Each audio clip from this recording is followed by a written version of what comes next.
Good morning, Glenn. I feel like maybe even your tweets from this morning are irrelevant. Just go. I don't know. I don't know what to say. Yeah, it feels like accountability is trending, Steph. You know, this is a big step on the road to justice. And it's shocking, even though, you know, we've known for a long time Trump is a lifelong abject criminal.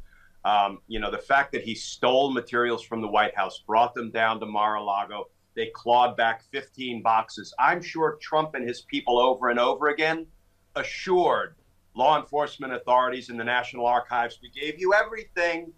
And then we learned that they were subpoenaing things, and Trump and company were refusing to give them up. They subpoenaed surveillance tapes to see who might be accessing what we now suspect might be documents pertaining to nuclear weapons systems.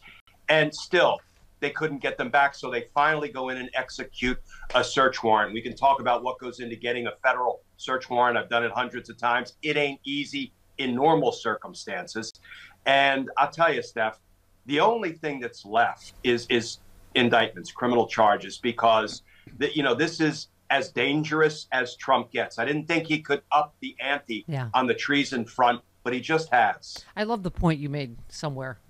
But just, he's like, it was totally unannounced. You're like, right. Every search warrant is totally unannounced because you have reason to believe a document, obviously destruction will take place, obstruction of evidence, that a crime has occurred. I mean, Glenn, can you talk to us in terms of crimes? Even if, again, aren't you, I know we're speculating now, but of course you're like, why would he have these? The next step, if you know Trump, you're thinking he sold them to someone or he's going to sell them. But what is just having them is a crime, right? Just stealing them and having them, removing them, concealing them, mutilating them. That comes from the federal statute.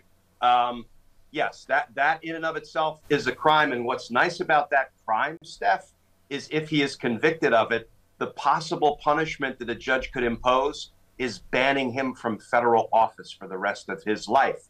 Yeah. So that is going to be an important charge to watch to see if it makes its way into an indictment. But then when we learned that they had tried to subpoena these things to kind of half step, and I'm not quite so sure, I don't want to go dark, but why the Department of Justice is showing him any deference and sort of dancing around the issue when we now know there may be nuclear weapons documents involved.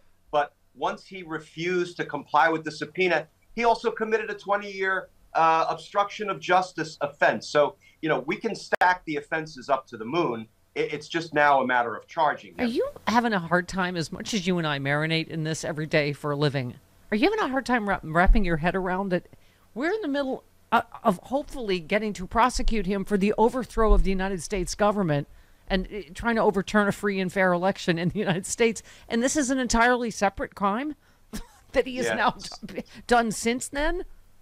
Separate. We may come to learn that it was related, at least when we finally get to see all of the documents that he stole from the United States and brought down to Mar-a-Lago. I have a feeling you're going to begin to see some connections between those documents and his efforts to overthrow the government. But, that will come down the road. But you're right. How do you wrap your mind around a president who tried to steal the election, kill our democracy, and now he's got nuclear secrets? We know what he was doing with them. He wasn't, building a mock nuke in the backyard of Mar-a-Lago for the kids to play with. It was the grift, right? He was probably going to sell it to the adversaries of the United States. Or did. Are we going to find out the $2 billion from Saudi Arabia it's a lot of money, right? Let me just talk to you about this latest reporting this morning. National security experts were also shocked that signals intelligence was recovered. So it's not even just the nuclear stuff. Former senior intelligence officials said during the Trump administration, highly classified intelligence about sensitive topics, including about intelligence gathering in Iran, was routinely mishandled. One former official said the most highly classified information often ended up in the hands of personnel who didn't appear to have the need to possess it, weren't authorized to read it. Former official also said signals intelligence intercepted electronic communications like emails and phone calls of foreign leaders, was among the type of information that often ended up with unauthorized personnel. Such intercepts were among the most closely guarded secrets because of what they can reveal about how the U.S. has penetrated foreign governments. One person with familiar with the inventory of the 15 boxes taken from Mar-a-Lago, indicated signals intelligence material was in them.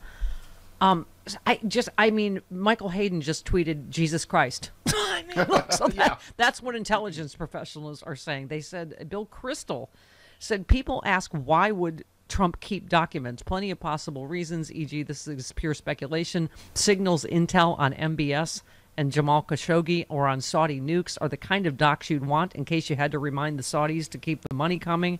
One historian said, if it was you or I and not Trump who were in possession of top secret documents about nuclear weapons or signals intel, well, you and I would be handcuffs in a very bright room with glam rock playing in our ears, yet he plays the victim.